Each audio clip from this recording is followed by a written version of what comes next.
Welcome to our channel study with me. ఈరోజు మన topic వచ్చేసరికి 5 year ప్లాన్స్. ఇవి 1951 to 2017 వరకు జరిగాయి. అండ్ నీతి ఆయోగ్ ఎప్పుడు స్థాపించారు, ఎప్పుడు స్టార్ట్ చేశారు అనేది కూడా తెలుసుకుందాం. అండ్ ఇండస్ట్రియల్ పాలసీ రెజల్యూషన్స్ గురించి కూడా తెలుసుకుందాం. అంటే ఇది 5 year ప్లాన్స్ని ఒక ప్యాటర్న్లో రాయడం జరిగింది, అంటే చెప్పడం జరిగింది. సో స్కిప్ చేయకుండా ఈ వీడియో చూడండి. అండ్ నెక్స్ట్ ఇండస్ట్రియల్ పాలసీ రెజల్యూషన్స్కి వచ్చేసరికి మనం 4 to 5 ఇండస్ట్రియల్ పాలసీ రెజల్యూషన్స్ ఉన్నాయి. అవి కూడా మనం నేర్చుకుంటే బెటర్. అంటే ఎప్పటివరకు క్వశ్చన్స్ దాని మీద తక్కువ అడిగినా సరే అడిగే అవకాశం ఉంది. Okay, what is 5 year plan? A 5 year plan is a strategy for achieving your goals over the next 5 years. అంటే మనం ఇప్పుడు పెట్టుకున్న గోల్స్ అనేది నెక్స్ట్ 5 yearsలో అచీవ్ చేసుకునేలా చేయడాన్ని 5 year ప్లాన్స్ అంటాము. It can help you break big goals into smaller. అంటే పెద్ద పెద్ద గోల్స్ అనేవి స్మాలర్గా చేస్తుంది. And next before independence 1934. In 1934 Mokshagundam Visvesvaraya, ఇక్కడ స్పెల్లింగ్ మిస్టేక్, మోక్షగుండం విశ్వేశ్వరయ్య అనే అతను ప్లానెడ్ ఎకానమీ ఫర్ ఇండియా అనే బుక్ని పబ్లిష్ చేశారు. ఈ బుక్ ఏ డెఫినేషన్ చెప్తుంది అంటే maximum utilisation of minimum resource. అంటే మినిమం రీసోర్స్కి మ్యాక్సిమం యూటిలైజేషన్ చేయడం. Okay, and he is the father of an Indian planning ki he is the father of Indian planning. Who is the father of Indian planning ante Moksgundam Visvesvaraya is the father of Indian planning.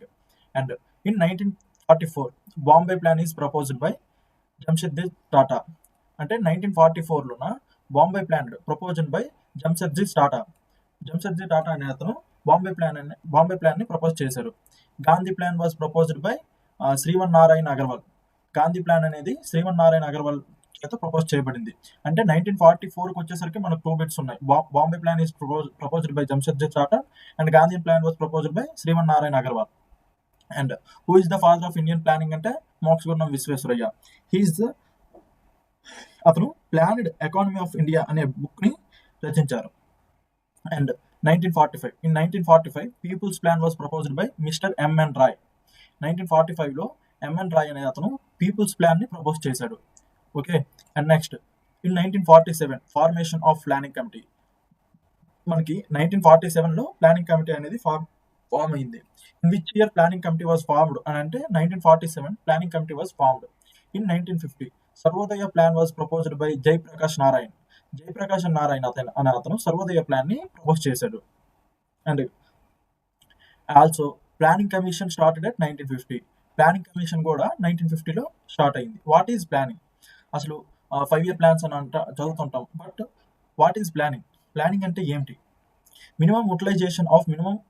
Maximum utilisation of minimum resources is known as planning. అంటే కనీస వనరుల గనిష్ట వినియోగం. Next at post independence 1947లో 5 year plans are taken from the USSR. మనం అప్పుడు combined USSR నుండి planning promotions అనేవి తీసుకున్నాం. మనం 5 year ప్లాన్స్ అనేవి అడాప్ట్ చేసుకున్నాం. And Russia introduced 1928 by Joseph Stalin. రష్యాలో 1928లో జోసెఫ్ స్టాలిన్ అనే అతను 5 year ప్లాన్స్ ని ఇంట్రడ్యూస్ చేశాడు. అండ్ మనం 5 year ప్లాన్స్ యొక్క మెయిన్ ఎయిమ్ అండ్ ప్రయారిటీ తెలుసుకుందాం. ఫస్ట్ 5 year ప్లాన్ ఇది 1951 to 56 మధ్య జరిగింది. దీని ఎయిమ్ వచ్చేసరికి అగ్రికల్చరల్ డెవలప్మెంట్. అంటే ఫస్ట్ 5 year ప్లాన్ కాన్సన్ట్రేట్ చేయాల్సింది దేని మీద అంటే అగ్రికల్చరల్ డెవలప్మెంట్ మీద. And next second 5 year plan 1956 to 1961 concentrate చేసింది ఇండస్ట్రియల్ డెవలప్మెంట్ మీద. Okay, and next third 5 year plan 1961 to 1966 ఇది కాన్సన్ట్రేట్ చేసింది self sufficiency of food and self sufficiency in economy మీద. Okay, and fourth 5 year plan 1969 to 1974 ఇక్కడ మనకి first break అనేది వచ్చింది. And fourth 5 year plan అనేది self reliance and sustainable growth మీద concentrate చేశారు. First gap is between 1966 to 1969. First gap ఎందుకు వచ్చింది అంటే అప్పుడు ఇండో పాకిస్తాన్ వార్ జరిగింది. ఆ జరిగిన వార్ వల్ల ఎకానమీ మొత్తం దెబ్బతింది.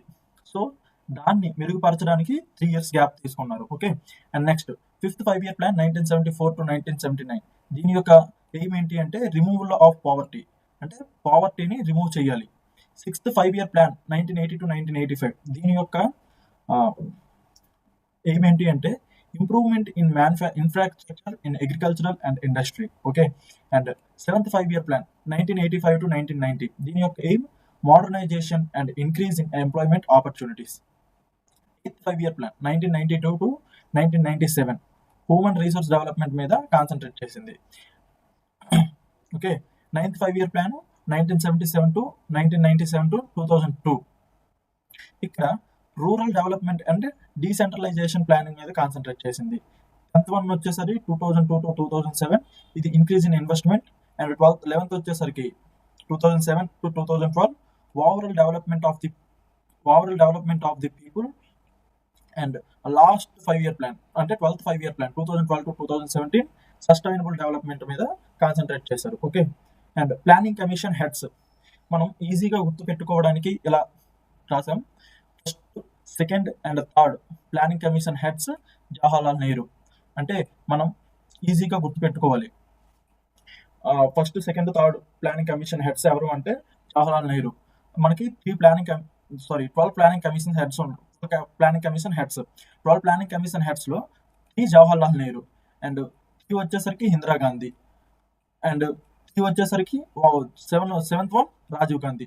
అంటే మనకి 7th 5-year ప్లాన్ వరకు ప్లానింగ్ కమిషన్ హెడ్స్ ఈజీగా గుర్తుంటారు. ఎందుకంటే ఫస్ట్ 3 జవహర్లాల్ నెహ్రూ, తర్వాత 3 Indira Gandhi, and next 1 Rajiv Gandhi. Okay. 8th 5-year plan వచ్చేసరికి PV Narasimha Rao. 8th 5-year plan వచ్చేసరికి PV Narasimha Rao. 9th 5-year plan వచ్చేసరికి Atal Bihari Vajpayee. And 10th 5-year ప్లాన్కి వచ్చేటప్పటికి Atal Bihari Vajpayee and Manmohan Singh. 11th and 12th is Manmohan Singh. మనం ఈజీగా గుర్తుంచుకోవడానికి మాత్రమే ఇలా సపరేట్ చేసి రాసాం. అండ్ నెక్స్ట్ ఇప్పుడు మనం డీప్గా డిస్కస్ చేసుకోవడానికి 5-year ప్లాన్స్లోకి వెళ్దాం. ఓకే. ఫుల్ డీటెయిల్స్గా ఫస్ట్ 5-year ప్లాన్ అనేది హరోడ్ డామర్ మోడల్ మీద బేస్ అయ్యి ఉంది. ఇది మనం గుర్తుంచుకోవాలి. ఫస్ట్ 5-year ప్లాన్ అనేది హరోడ్ డామర్ మోడల్ మీద బేస్ అయ్యి ఉంది. ఇంకా ఫస్ట్ 5-year ప్లాన్లో దేని మీద కాన్సన్ట్రేట్ చేశారు అంటే ఇరిగేషన్, ఐపీఎస్ కోట్ అని మనం గుర్తుంచుకోవాలి. ఐపీఎస్ కోట్ అంటే ఇరిగేషన్. ఐ అంటే irrigation and energy industry. P అంటే పవర్. ఎస్ అంటే సోషల్ సర్వీస్. సిఓ అంటే కమ్యూనికేషన్. ఏ అంటే agricultural and community development. Okay. Agriculture development అనేది ప్రతి 5-year ప్లాన్లో కామన్గా ఉంటుంది. టీ అంటే ట్రాన్స్పోర్ట్. అంటే ఇలా 6 దాని మీద మనం కాన్సన్ట్రేట్ చేశారు. ఫస్ట్ 5-year ప్లాన్ యొక్క టార్గెట్ అనేది 2.1%, బట్ మనం అచీవ్ చేసుకున్నది మాత్రం 3.6%. అంటే first 5-year plan is fully successful. Okay. Second 5-year plan అనేది మహల్నోబిస్ మోడల్ మీద బేస్ అయి ఉంది. మద్రాస్ పీటీ అని మనం గుర్తుంచుకోవాలి. మద్రాస్ పీటీ అంటే ఎం అంటే మహల్నోబిస్ మోడల్, ఏ అంటే అటామిక్ ఎనర్జీ కమిషన్, అది 1958లో ఫామ్ చేశారు. డి అంటే Durgapur steel company, with the help of Britishers Durga steel కంపెనీని ఫామ్ చేశారు 12th 5-year ప్లాన్లో. ఆర్ అంటే Rourkela steel company, with the help of Germany వాళ్ళ సాయంతో రౌర్కేలా స్టీల్ కంపెనీని స్థాపించారు. ఏ అంటే అగ్రికల్చరల్. ఎస్ అంటే socialist pattern of society. P అంటే PRI Panchayati Raj institution, started in 1959, Nagpur district in Rajasthan. మనం ఇది గుర్తుంచుకోవాలి. Okay. Panchayati PRI started in 1959, Nagpur district in Rajasthan. Okay. Tea అంటే Tata institute of fund research. దీని యొక్క టార్గెట్ 4.5%, బట్ ఇది అచీవ్ చేసుకున్నది మాత్రం 4.3%. So second 5-year plan also a big successful 5-year plan. Third 5-year plan మనం దాస్ అని గుర్తుంచుకుంటే బెటర్. ఎందుకంటే డి అంటే డెవలప్మెంట్ ఆఫ్ ఇండస్ట్రీ. ఏ అంటే అగ్రికల్చరల్. ఎస్ అంటే సెల్ఫ్ రిలయన్స్. ఈ 3. అండ్ ముఖ్యంగా థర్డ్ 5-year ప్లాన్లో 1962లో చైనా వార్ జరిగింది, 1965లో పాకిస్తాన్ వార్ జరిగింది. సో దీని టార్గెట్ 5.6%, అంటే ఇది అచీవ్ చేసుకున్నది మాత్రం 2.4%. అంటే ఈ 2 వార్లలో మనం టోటల్ మనీ అనేది సైన్యానికి వార్లకే ఖర్చు పెట్టాల్సి వచ్చింది. సో ఈ థర్డ్ 5-year ప్లాన్ అనేది a very very very unsuccessful plan. Fourth 5-year plan అంటే బ్యాగ్స్ అని మనం గుర్తుంచుకుంటే బెటర్. బి అంటే నేషనలైజేషన్ ఆఫ్ 14 బ్యాంక్స్. అంటే 50 కోట్ల విలువ గల ప్రతి బ్యాంకు 50 కోట్ల విలువ గల 14 బ్యాంకుల్ని మనం నేషనలైజేషన్ చేసేసాం, అంటే గవర్నమెంట్లో కలిపేసాం. ఓకే. ఏ అంటే అగ్రికల్చరల్. జి అంటే గ్రీన్ రెవల్యూషన్. ఎస్ అంటే స్మైలింగ్ బుద్ధ అంటే under ground nucleus test, smiling Buddha అంటే ఓకే బ్యాగ్స్. దీని టార్గెట్ వచ్చేసరికి 5.7%, ఇది చూస్ చేసుకున్నది మాత్రం 3.3%. అంటే గ్యాప్ తర్వాత వచ్చిన మొదటి గ్యాప్ తర్వాత వచ్చిన మొదటి 5-year ప్లాన్ అనేది 4th 5-year ప్లాన్. సో ఇది కూడా very unsuccessful disaster 5-year plan అని కూడా మనం అంటాం. మనం గుర్తుంచుకుంటే ఫస్ట్ 4 5-year ప్లాన్స్ లో ఇచ్చిన టార్గెట్ కంటే ఎక్కువ ఉన్నది ఒక్క ఫస్ట్ 5-year ప్లాన్ మాత్రమే. Okay, and next one 5th 5-year plan. ఇది PESTM, ఇలా గుర్తుంచుకుంటే బెటర్. PESTM అంటే P అంటే పావర్టీ ఎరాడికేషన్, E అంటే ఎంప్లాయ్మెంట్, S అంటే సెల్ఫ్ రిలయన్స్, T అంటే 20-point ప్రోగ్రామ్. 20-point ప్రోగ్రామ్ అంటే 20 points గా విడదీశారు ప్రోగ్రామ్ని. ఎలా అవి poverty elevation, employment generation, education, health, housing, agricultural and land reforms, irrigation, drinking water, protection, empowerment of weaker sections, consumer protection, ఇలా rise productivity, eradicate poverty, ఇలా 20 పార్ట్స్గా విడదీశారు. దాన్ని T అంటే 20-point ప్రోగ్రామ్ అని కూడా అంటాం. M అంటే మినిమం నీడ్ ప్రాబ్లం. ఓకే, దీని యొక్క టార్గెట్ 4.4%. ఇది చూస్ చేసుకున్నది 4.8%. అంటే ఫస్ట్ 5-year ప్లాన్ తర్వాత మనకి 5th 5-year ప్లాన్ అనేది సక్సెస్ఫుల్ అయ్యింది. Okay, and next 6th 5-year plan. 6th 5-year plan mail అంటే M అంటే మేనేజ్మెంట్, ఏ అంటే అగ్రికల్చర్ ప్రొడక్షన్, I అంటే ఇండస్ట్రీ ప్రొడక్షన్, L అంటే local development schemes. Okay, local development schemes ఉంటాయి కదా, అంటే మహిళలకి ఇలా. ఓకే, దీని యొక్క టార్గెట్ 5.2%, బట్ ఇది అచీవ్ చేసుకున్నది మాత్రం 5.7%. అంటే ఇది 6th 5-year plan also successful 5-year plan. Okay, 7th 5-year plan. 7th 5-year plan వచ్చేసరికి EFGH అంటే E అంటే ఎంప్లాయ్మెంట్ జనరేషన్, F అంటే ఫుడ్ ప్రొడక్షన్ వాజ్ డబుల్డ్, అంటే ఫుడ్ ప్రొడక్షన్ అనేది డబుల్ చేయడం. G అంటే Jawaharlal Roger Yojana at 1989 self employment scheme. అంటే 1989లో Jawaharlal Roger Yojana ఇది సెల్ఫ్ ఎంప్లాయ్మెంట్ స్కీమ్ అనేది ప్రవేశపెట్టారు 1989లో, అంటే 7th 5-year ప్లాన్లో. ఇది అంటే హిందూ గ్రోత్ రేట్. దీని టార్గెట్ వచ్చేసరికి 5%, అండ్ ఇది అచీవ్ చేసుకున్నది మాత్రం 6%. Okay, 8th 5-year plan. 8th 5-year plan వచ్చేసరికి LPG. L అంటే లిబరలైజేషన్, P అంటే ప్రైవేటైజేషన్, G అంటే గ్లోబలైజేషన్. దీని టార్గెట్ 5.6%, ఇది అచీవ్ చేసుకున్నది మాత్రం 6.8%. అంటే మనకి బాగా గ్రోత్ వచ్చింది. ఎప్పుడెప్పుడు అంటే first 5-year plan, 5th 5-year plan, 6th 5-year plan, 7th 5-year plan and 8th 5-year plan. ఈ 5-year ప్లాన్స్, ఈ 5 ప్లాన్స్ అనేవి successful 5-year plans. Okay, 9th 5-year plan. 9th 5-year plan అంటే ESPN అంటే E అంటే employment for women, SCs and STs. అంటే ఉమెన్కి employment కల్పించడం, and schedule caste employment కల్పించడం, అండ్ షెడ్యూల్ ట్రైబల్స్కి ఎంప్లాయ్మెంట్ కల్పించడాన్ని 9th 5-year ప్లాన్లో టార్గెట్గా పెట్టుకున్నారు. ఓకే, ఎస్ అంటే 7 బేసిక్ మినిమం సర్వీసెస్ చేయాలి. అది ఏంటి అంటే first one rural health, rural water supply, rural electrification, elementary education, adult education, nutrition, environment improvement of urban slums, houses for landless labours. ఇలా ఈ 7 స్కీమ్స్ని ప్రవేశపెట్టాలి అని అనుకున్నారు. P అంటే PRIs ప్రైమరీ ఎడ్యుకేషన్, ఇది PDS అని కూడా అంటారు. N అంటే న్యూట్రిషన్ సెక్యూరిటీ. అంటే న్యూట్రిషన్ సెక్యూరిటీ అని ఎందుకు ప్రవేశపెట్టారు అంటే 9th 5-year ప్లాన్ ఆ టైంలో చాలా మంది ప్రెగ్నెంట్ లేడీస్ అనేవాళ్ళు చనిపోయారు న్యూట్రిషన్ లేక. సో దీన్ని N అంటే న్యూట్రిషన్, మెయిన్ థీమ్గా న్యూట్రిషనే ముందుకు తెచ్చారు 9th 5-year ప్లాన్లో. అంటే ఇంకా ఎవరు చనిపోకూడదు న్యూట్రిషన్ వల్ల అని. దీని టార్గెట్ వచ్చేసరికి 6.5%, బట్ ఇది అచీవ్ చేసుకున్నది మాత్రం 5.4%. So 9th 5-year plan is also an unsuccessful plan. Okay, 10th 5-year plan. 10th 5-year plan అంటే PELFDI, ఇలా గుర్తుంచుకోవాలి. PEL అంటే పావర్టీ, P అంటే పావర్టీ, E అంటే ఎంప్లాయ్మెంట్, L అంటే లిటరసీ రేట్, F అంటే ఫారెస్ట్ ఏరియా, D అంటే డ్రింకింగ్ వాటర్. ఓకే, I అంటే IMR ఇన్ఫాంట్ మొర్టాలిటీ రేట్, అంటే లెస్ దాన్ 1 year పుట్టి 1 year లోపు పిల్లలు చనిపోవడాన్ని ఇన్ఫాంట్ మొరాలిటీ రేట్ అంటారు. అంటే 10th 5-year ప్లాన్లో ఇది తగ్గించాలి అనుకున్నారు. ఏవి అంటే IMR, CMR, MMR, NMR. IMR అంటే ఇన్ఫాంట్ మొరాలిటీ రేటు. ఏదైనా బాబు పుట్టి సంవత్సరం లోపు చనిపోతే దాన్ని ఇన్ఫాంట్ మొరాలిటీ రేట్ అంటాం. ఓకే, ఇన్ఫాంట్ మొరాలిటీ అంటాం. అంటే సిఎం అంటే చైల్డ్ మొరాలిటీ, అంటే పుట్టి 5 years లోపు చనిపోతే దాన్ని చైల్డ్ మొరాలిటీ అంటాం. MMR maternal mortality rate before or after delivery of 42 days. అంటే ఉమెన్స్ అనేవాళ్ళు డెలివరీ అయిన 40 రోజుల ముందు కానీ డెలివరీ అవ్వక ముందు 40 రోజుల ముందు కానీ అయిన 42 రోజుల తర్వాత ఈ లోపు కానీ చనిపోతే దాన్ని మెటర్నల్ మొరాలిటీ అంటాం. ఓకే, ఎన్ఎంఆర్ అంటే నియో మొరాలిటీ రేట్. అంటే 28 ఏదైనా చిల్డ్రన్ పుట్టి 28 days లోపు, అంటే బేబీస్ అనేవాళ్ళు పుట్టి 28 days లోపు చనిపోతే దాన్ని ఎన్ఎంఆర్ అంటాం, అంటే న్యూ మొరాలిటీ రేట్. దీని టార్గెట్ వచ్చేసరికి 8%, బట్ ఇది అచీవ్ చేసుకున్నది మాత్రం 7.6%. అంటే ఈ బిట్ సక్సెస్ దగ్గరలో ఉన్న ప్లాన్ కూడా 10th 5-year plan. Okay, 11th 5-year plan.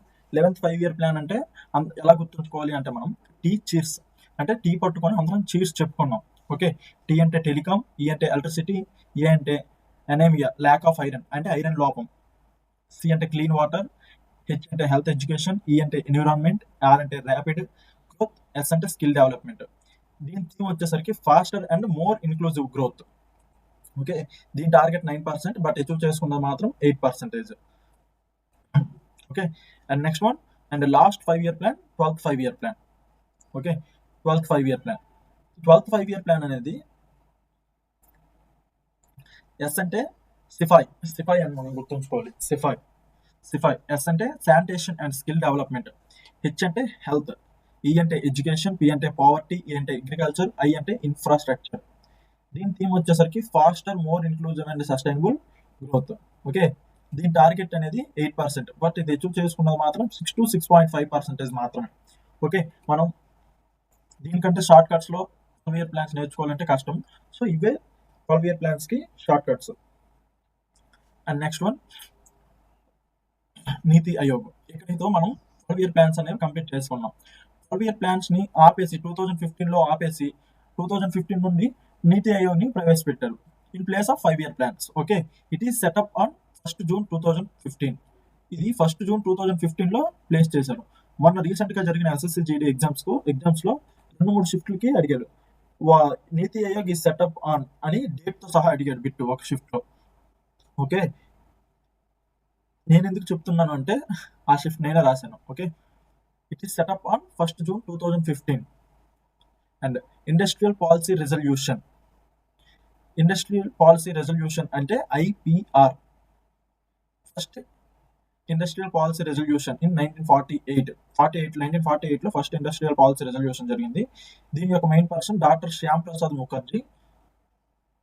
ఇందులో గవర్నమెంట్ మోనోపాలీ అటామిక్ ఎనర్జీ రైల్వేస్ని, అంటే ఎలా అంటే అప్పుడు అటామిక్ ఎనర్జీస్ రైల్వేస్ అనేవి రైల్వేస్లో వచ్చిన డబ్బులు రైల్వేస్ మాత్రమే ఉపయోగించేవాళ్ళు. సో రైల్వేస్ నుండి వచ్చిన డబ్బుల్ని వేటికి ఉపయోగించేవాళ్ళు కాదు. So and licence raj start చేశారు ఫస్ట్ ఇండస్ట్రియల్ పాలసీ రెజల్యూషన్లో. సెకండ్ ఇండస్ట్రియల్ పాలసీ రెజల్యూషన్ ఇది 1956లో జరిగింది. ఇది also known as economic constitution of India. దీంట్లో ఇండస్ట్రియల్ డిస్వెరిఫికేషన్ జరిగింది. And scheduled A public sector article 17, schedule B public plus private sector ఇది 12 పార్ట్లుగా, schedule C only private sector ఇది ఇంకా మిగిలి ఉంది.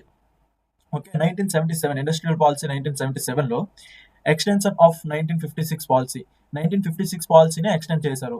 దీని యొక్క మేజర్ ఫోకస్ ఏంటంటే డీసెంట్రలైజేషన్.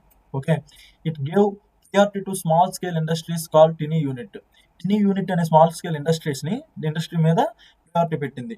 ఇది ఇంపోజ్డ్ రెస్ట్రిక్షన్స్ ఆన్ ఎంఎన్సీస్ మీద రెస్ట్రిక్షన్స్ని ఇంపోజ్ చేసింది. ఐపీఆర్ ఇండస్ట్రియల్ పాలసీ రెజల్యూషన్ 1980 ఇది ఫెరా యాక్ట్ 1973లో ప్రవేశపెట్టింది. ఇది started monopolistic and restrictive trade practices MRTP యాక్ట్ని ప్రవేశపెట్టింది 1980లో. Okay, 1991 new industrial policy. L అంటే లిబరలైజేషన్, పి అంటే ప్రైవేటైజేషన్, జి అంటే గ్లోబలైజేషన్. ఎఫ్డిఐ సీలింగ్ అనేది ఇంక్రీజ్ అయ్యింది. 1991 న్యూ ఇండస్ట్రియల్ పాలసీలో. ఓకే, డిస్ఇన్వెస్ట్మెంట్ ఆఫ్ పబ్లిక్ సెక్టర్లో డిస్ఇన్వెస్ట్మెంట్ జరిగింది. 1991లో లైసెన్స్ రాజ్ని ఎండ్ చేశారు. Okay, thank you for watching this video. ఇది మీకు ఫాస్ట్గా చెప్పడానికి అండ్ మెయిన్ ఇంపార్టెంట్ పాయింట్స్ చెప్పడానికి గల కారణం ఏంటి అంటే, ఇందులో మనం ఈ పాయింట్స్ చదువుకుంటే చాలు 5-year ప్లాన్స్లో. అండ్ నెక్స్ట్ మనం 5-year ప్లాన్స్ని ఇంకా డీప్గా డిస్కస్ చేసుకోవాలి అంటే అది 1 hour ఆర్ 1.5 hour క్లాస్ అవుతుంది. సో మనం ఎంత డీప్గా డిస్కస్ చేసుకున్నా సరే లాస్ట్కి నార్మల్గా చెప్పాలంటే మనం కంఠస్థ పెట్టాల్సినవి ఈ పాయింట్స్, అంటే గుర్తుంచుకోవాల్సినవి ఈ పాయింట్స్ మాత్రమే. సో ఆ ఇంపార్టెంట్ పాయింట్స్ని ముందుకు తెచ్చి ఎక్స్ప్లెయిన్ చేసాం. మనం మళ్ళీ గుర్తు తెచ్చుకోవాలి అంటే 12 ప్లానింగ్ కమిషన్ హెడ్స్ పేర్లన్నీ ఒక దగ్గర రాసాం. మొదటి 3 జవహర్లాల్ నెహ్రూ, రెండో 3 Indira Gandhi, and 7th one Rajiv Gandhi, అలా. ఓకే, ఓకే, ఎకనామిక్స్లో ఇదే లాస్ట్ పార్ట్. దీంతో ఎకనామిక్స్ అనేది కంప్లీట్ అయిపోయింది. మనం నెక్స్ట్ పాలిటీ క్లాసెస్ అనేవి స్టార్ట్ చేద్దాం. ఓకే, అండ్ అప్పటి వరకు స్టే ట్యూన్డ్.